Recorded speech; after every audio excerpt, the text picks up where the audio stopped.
Welcome back to Success Gurukul, जहां हम आज फिजिक्स के अंतर्गत करने वाले हैं कुछ इम्पोर्टेंट क्वेश्चन।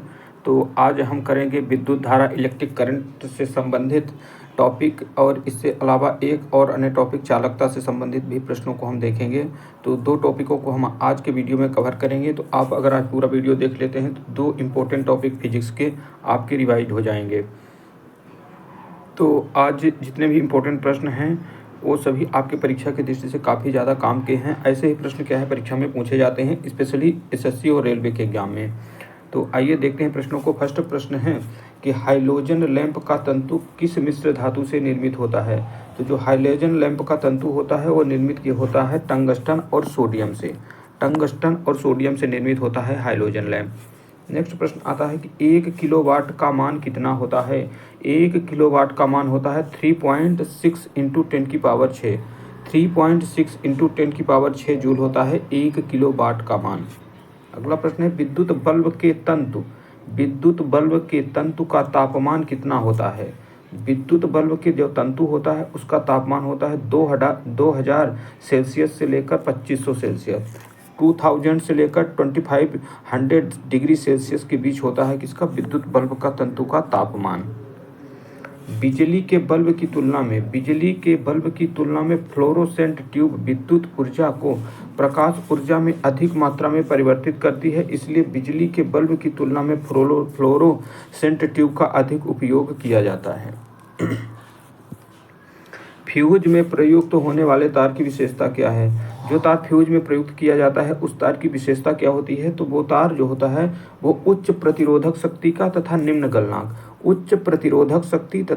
गलनांक का तार होता है। विद्युत बल्ब का तंतु किस धातु से निर्मित होता है। तो जो विद्युत में बल्ब में तंतु बना होता है वो होता है मुख्य रूप से टंगस्टन से निर्मित होता है। स्टोरेज बैटरी को चार्ज करने हेतु किस धारा की आवश्यकता होती है। स्टोरेज बैटरी को चार्ज करने के लिए डायरेक्ट करंट दृष्ट धारा प्रयुक्त की जाती है। नेक्स्ट है कि डायनेमो जो है बिजली उत्पादन हेतु प्रयोग में लाया जाता है। यह ऊर्जा से किस प्रकार संबंधित है। तो जो डायनेमो होता है वो यांत्रिक ऊर्जा को विद्युत ऊर्जा में परिवर्तित करने का कार्य करता है। कौन, डायनेमो। कम वोल्टेज पर कार्य करने पर विद्युत मोटर जल जाते हैं क्योंकि अधिक विद्युत धारा खींचते हैं जो वोल्टेज के प्रति लोमानुपाती होते हैं। कम वोल्टेज पर कार्य करने पर विद्युत मोटर जल पाते हैं क्योंकि वे अधिक विद्युत धारा खींचते हैं जो वोल्टेज के प्रति लोमानुपाती होते हैं। टरबाइन व डायनेमो से बिजली को प्राप्त करने में ऊर्जा के किस रूप को विद्युत ऊर्जा में परिवर्तित किया जाता है। टरबाइन व डायनेमो से बिजली को प्राप्त करने में ऊर्जा के रूप में विद्युत ऊर्जा को परिवर्तित किया जाता है, वो है यांत्रिक ऊर्जा, मैकेनिकल एनर्जी। घर में सुरक्षित विद्युत सप्लाई के लिए उपयोग में लाए जाने वाले फ्यूज तार निम्न गलनांक वाली धातुओं से निर्मित होते हैं। घर में सुरक्षित विद्युत सप्लाई से पावर सप्लाई के लिए उपयोग में लाए जाने वाले फ्यूज तार निम्न गलनांक वाली धातुओं से निर्मित होते हैं। ट्रांसफार्मर किसके लिए प्रयुक्त होते हैं। ट्रांसफार्मर जो होता है विद्युत धारा के वोल्टेज को नियंत्रित करने के लिए प्रयोग में लाए जाते हैं। ट्रांसफार्मर का कार्य क्या होता है। तो ट्रांसफार्मर विद्युत धारा के वोल्टेज को नियंत्रित करने का कार्य करता है। प्रत्यावर्ती धारा को दिष्ट धारा में परिवर्तित करने वाले यंत्र को क्या कहते हैं। प्रत्यावर्ती धारा को दिष्ट धारा में परिवर्तित करने वाले यंत्र को कहते हैं रेक्टिफायर। विद्युत बल्ब के भीतर कौन सी गैस भरी होती है। विद्युत बल्ब के भीतर जो गैस होती है वो है आर्गन गैस। आर्गन गैस विद्युत बल्ब के भीतर भरी जाती है। नेक्स्ट आते हैं अगले प्रश्नों की ओर कि मानव शरीर में विद्युत प्रतिरोध कितना होता है। मानव शरीर में विद्युत प्रतिरोध होता है 10 की पावर 6 ओम। सामान्य ट्यूबलाइट में कौन सी गैस भरी होती है। जो सामान्य ट्यूबलाइट होती है उसमें आर्गन के साथ जो होता है पारावास, मरकरी वेपर भरा होता है। प्रतिदीप्त बल्ब फ्लोरोसेंट बल्ब में कौन सी गैस भरी होती है। तो प्रतिदीप्त बल्ब में जो है मरकरी और नियोन गैस भरी होती है।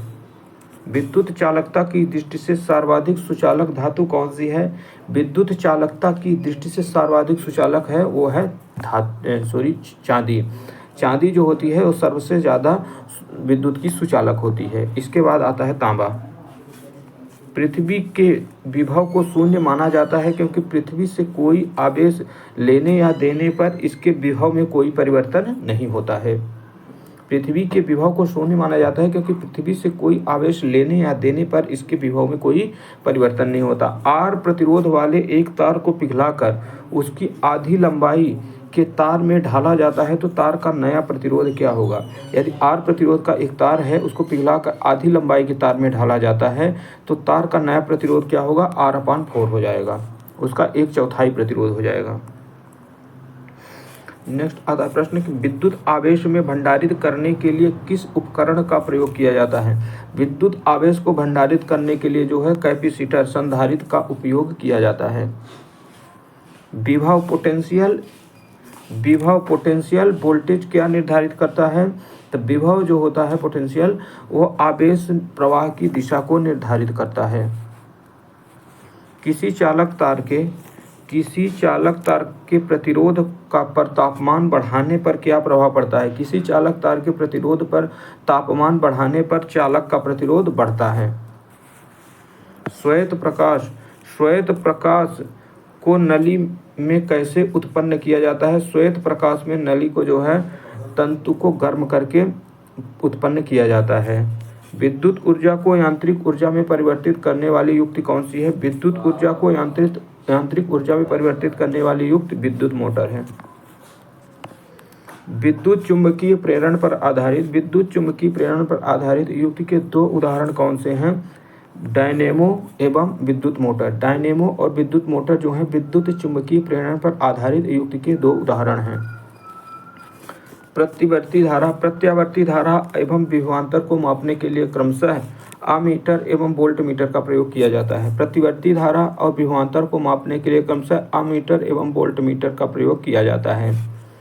अतिचालक का प्रतिरोध कितना होता है? अतिचालक का प्रतिरोध होता है लगभग 0। तड़ित चालक बनाने के लिए किस धातु का प्रयोग किया जाता है? तड़ित चालक बनाने के लिए जो है तांबा धातु का प्रयोग होता है। तो दोस्तों ये टॉपिक आज संबंधित था ये विद्युत धारा से। ये टॉपिक कंप्लीट हो चुका है। नेक्स्ट टॉपिक जो है वो चालकता अर्थात कंडक्टिविटी से संबंधित है।